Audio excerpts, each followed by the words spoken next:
Okay, we're going to begin with caption, which is the starting stance or ready stance. You will use this stance when you are waiting for instruction, or when others are working and you have nothing else to do, or when you're just told to get in the ready stance. Ready stance or starting stance, caption, is called holding water. We take, just to get into it so you understand what it is, the right hand, just to show you which hand goes over, right hand goes to the chest, left hand goes over. This is like you're holding your heart to address the flag. Right hand here, left hand here. Down, against the belly. So we go straight from here to here. I only did this to explain to you how to get into it if you're confused. Left hand is always over top. The feet are going to go out to a 45 and straight. The straight is going to be right in alignment with your shoulder. And you just rest, ready stance. Next, we're going to talk about Yang Ma. Yang Ma is a Wing Chun training stance. And although I am not authorized by my Sifu to instruct Wing Chun, I'm going to teach the ready stance. The ready stance has two parts, bottom and top. You're going to come up here. You can see I'm not touching the ribs. If you're confused about it, use the shoulders and come out here, down again, and up, which is fine. I accept that just as much as this. The feet are going to go out. You bend your knee, feet go out. And then they come in, they go out again, the heels go out. This is Wing Chun training stance. The next stance is proprietary to Daoshi Kung Fu. It is the Gung. It is fist stance. Keep your feet together. And when we go down, we're going to bend the knee. First, what I want you to do is imagine that you are creating ripples in the ground and your heels drive into it. You should feel your upper body shake a little bit. Stay relaxed. Keep your back straight.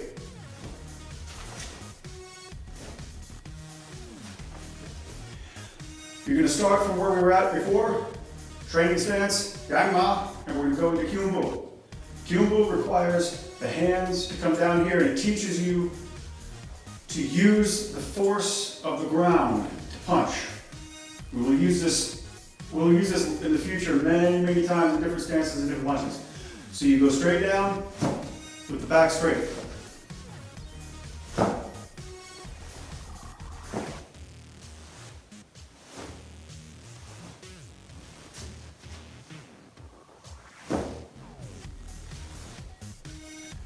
Kyun Bu. The next stance is Daochi Kung Fu formal fighting stance. There is no such thing as a right or wrong fighting stance. This is my fighting stance. There's no right or wrong fighting stance, and I'll explain this in class, but this is my fighting stance. I don't have a fighting stance. I am prepared always. That's my fighting stance. My eyes, I'm always prepared. However, we need a formal fighting stance in class, right? So here's how we're going to do it. This part, from the bottom down, comes from Dang Sudo. That's a martial arts style from Korea. Facing you, you would see my right foot go back like this, turning that way. And it's going to go back behind my leg.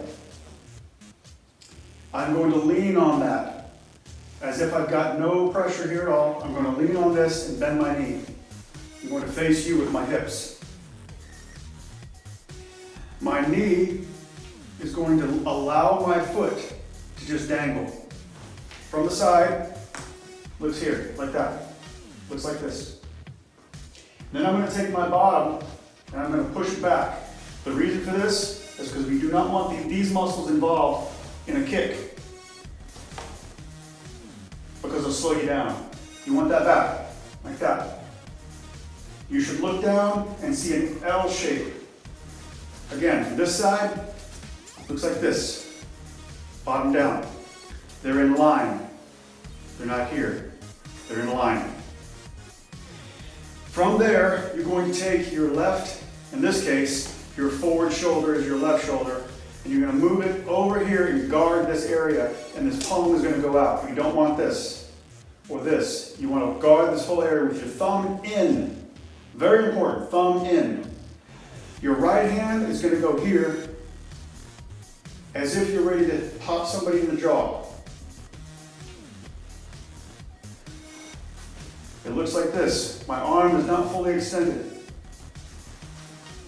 My wrists are in line with my shoulder. This allows me power. My elbow is in line with my wrist. So from here, this is my fighting stance. From the other side, it looks like this. Dao Chi Kung Fu formal fighting stance. All right, the next stance is straight from the Shaolin temples. It is called Mabu, horse stance. It emulates riding a horse as if you're sitting on a saddle. It is an exercise stance and a meditative stance. There's two aspects of this, is the top and the bottom. We're going to discuss the top first. You do an X, you're going to go left over right, and you're going to come up to your face right below your chin. That is your X. So you're going to left over right X, you're going to breathe in and come out. All the way up above your head. Stretch your shoulders, stretch your back, stretch everything, stretch your lungs. Come down, right above your head. Bring your hands together. And breathe out. To here, right to your abdomen, right above your belt line. Make this A frame. Again, together. It's going to be left over right.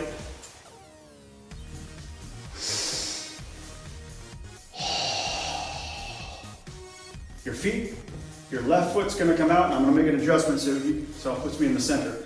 Your left foot's going to come out, forward, and then out just far enough to be the distance of a saddle. Your feet are going to be pointing forward as if they're in stirrups, and you're going to drop all the way down. Your back cannot be bent. It will look like this. Straight back. If you can hold this for 1 minute, you will pass the Dao Chi Kung Fu white belt test. Okay, next we're going to talk about a very common strike. It's called the hammer fist. We're going to use it on a break on the white belt test. The break is going to consist of one board. It is really easy to break a board when you know how to do it. Nothing to be intimidated about. You're going to use your full weight. This is why we teach the fist stance, which you've already seen demonstrated. But in class, I'm going to give you a lot more information. Now the hammer fist comes down to your target with the elbow bent like this in one motion. You're using the shoulder. You don't want to straighten out like this. That's not a hammer fist. You want to keep that in an L shape. It doesn't matter where you hit. You can hit here. You can hit here, which is like a times to go block. Or you can hit here, straight down. You can hit here on the ground. And when you use the ground, we'll teach you that.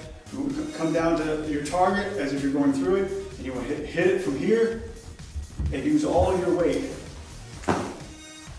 Now that can be used any angle, but it's got to be this shape, L. The basic Jenga.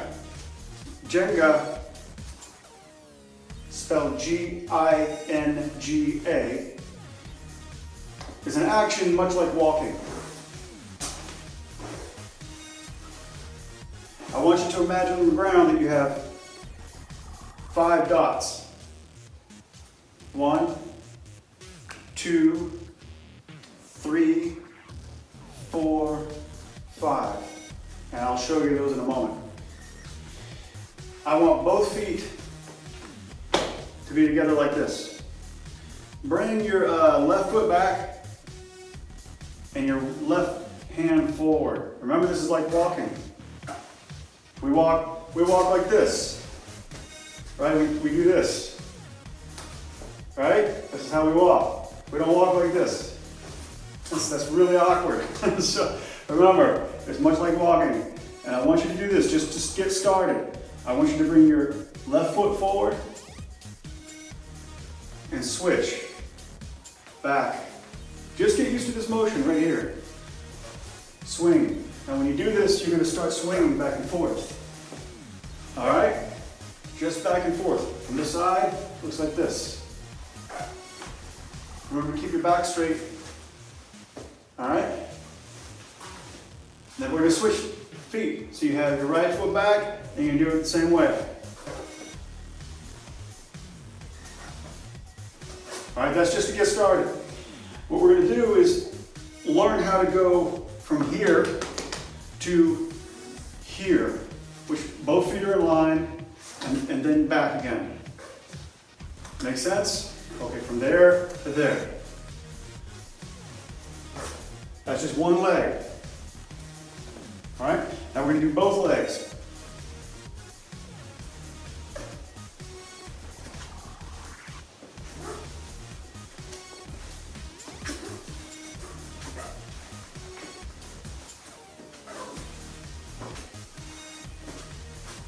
And we're going to get that swing of the arms in there, because that's what causes the motion. This is a block. Doesn't matter what you do with this hand.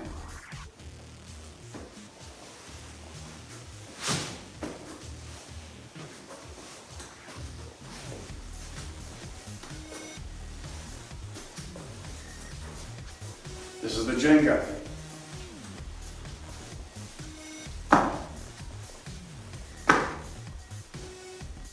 See that? All right, that's the front high kick. The front high kick requires the toes to be pointed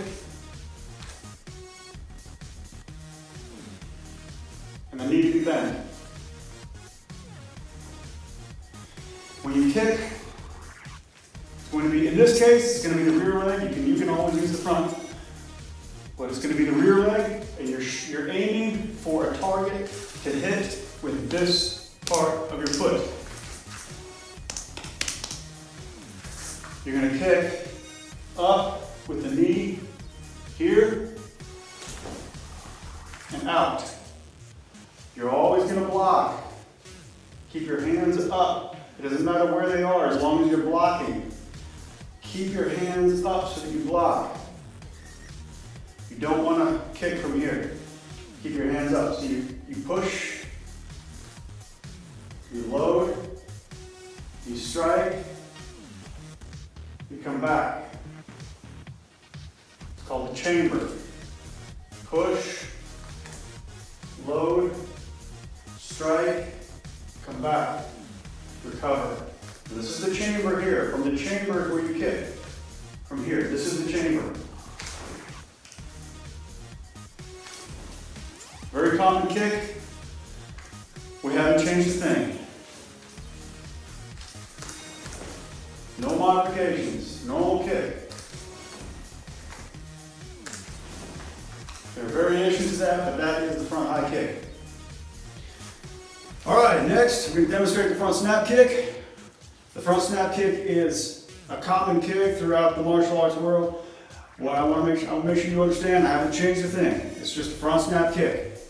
When you do this is just the basics. You will require a lot more instruction in class, but these are just the basics. For those who have had class, you can get from this. The foot. This is the hard part. This is where everybody struggles. The foot strikes here with this part of your foot. The ball of your toes right there, right at the top. You cannot strike this kick with your heel. It will not work. If it does work, you're straining these muscles unnecessarily. That hurts. This doesn't.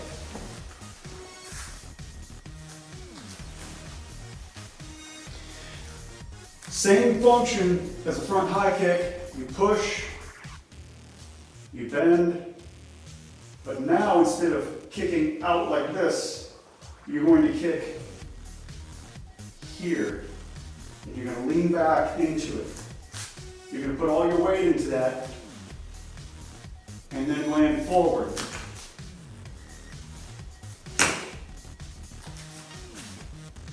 That's for the purpose of landing into your target. You don't have to land forward, but that's what I want you to do. You can kick there and recover, that's fine. You can kick and recover. But what I want to see is I want to see you kick into your target and land into your target. So kick, so you chamber, kick. See, I'm putting my weight that way by forcing it like that. Make sense? Kick there.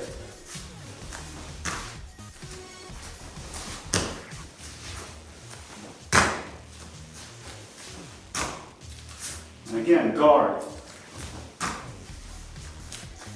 If you need to practice this, the foot.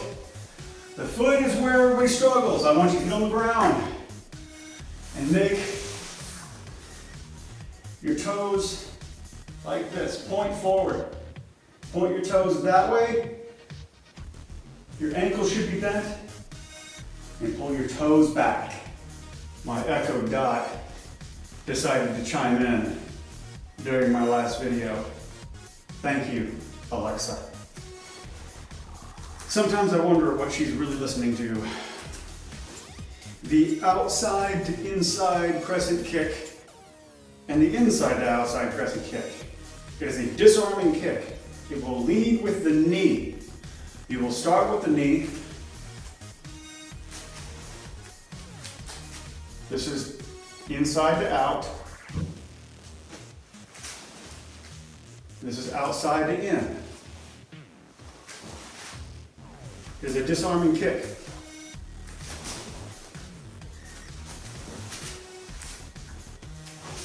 I want the knee bent. Inside.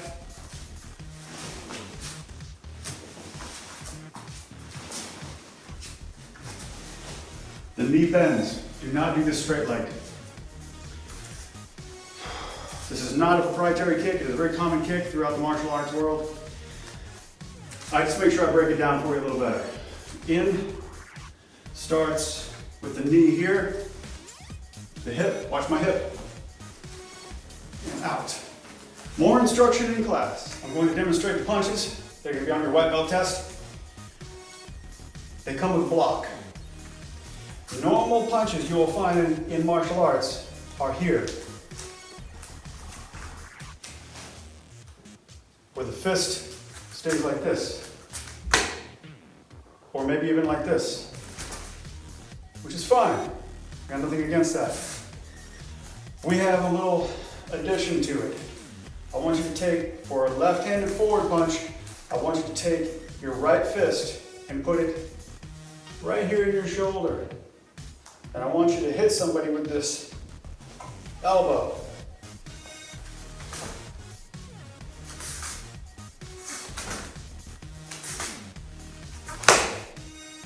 It's a block. We don't believe in blocks, we believe in dispersion. But I do believe in not getting hit. That's one of my favorite things to do, is not get hit.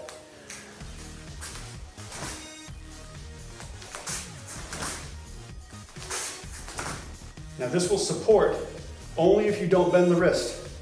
Don't bend the wrist. That's very bad, very bad. You want this. Either way you do your hand is fine. Don't restrict this movement by pushing it in here too tight. You just want to block. You don't want to get hit, that's all. If you're asking what happens to this area, hey, I'd rather get hit in my abdomen. I would much rather get hit in the abdomen. One addition to the punch, of course, this is forward. That means your shoulder's forward, right? You can do it this way, but your shoulder is forward. That makes it a front punch. A rear punch means your rear shoulder.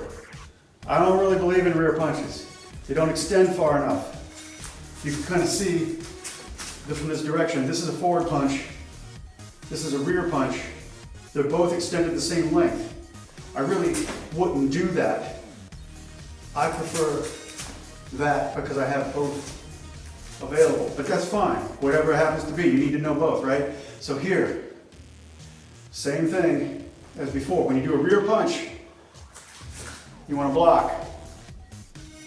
I believe in this too. You can block here too. There's nothing wrong with that. Don't send me emails telling me, hey, don't, you're dissing our blocking. No, this is fine. Block here. I don't believe in blocking anyway. I believe in dispersion. And I also believe in not being there.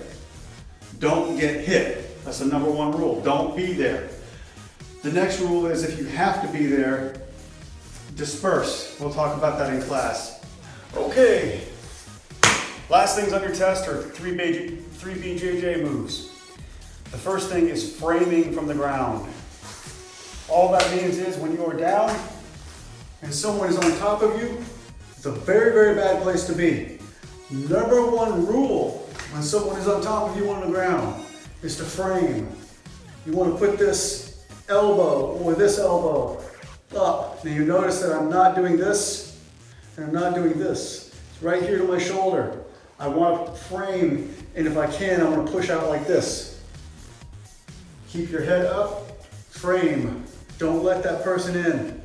Once they get in, they can do bad things to you.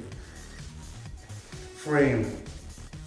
The next thing we're going to discuss is how to get out of it. So you want to come up like this with your hip up. When someone's on top of you and you do this, they're going to go that way. So you frame, hip up. Next thing you're going to do is a shrimp. Now this takes a little more instruction. I already started with this. I want you to lay on the ground and with your elbows here and your knees bent, I want you to put them together. This is a good way to start, right? The next step is you're going to start here and push yourself out like that. Your butt's going to move. I'm going to do it from the other side so you can see it. So from here, your butt is going to move. You have to lift. You lift. Move that bottom. All right, so from here again, elbows in, lift that bottom, stretch your legs. Again, here, lift, stretch the legs. From the upa, which is this, we're going to do this. We're going to do shrimp. So we're going to frame, upa, that sends them that way. Then you're going to turn on your side, whichever side, and you're going to shrimp up and push that bottom out, and you'll find yourself out of the full mount. The last thing on your test is Form 1. It's called The Infant Phoenix is Born, and it uses all of your techniques in one show of 30 seconds. We'll discuss that in class.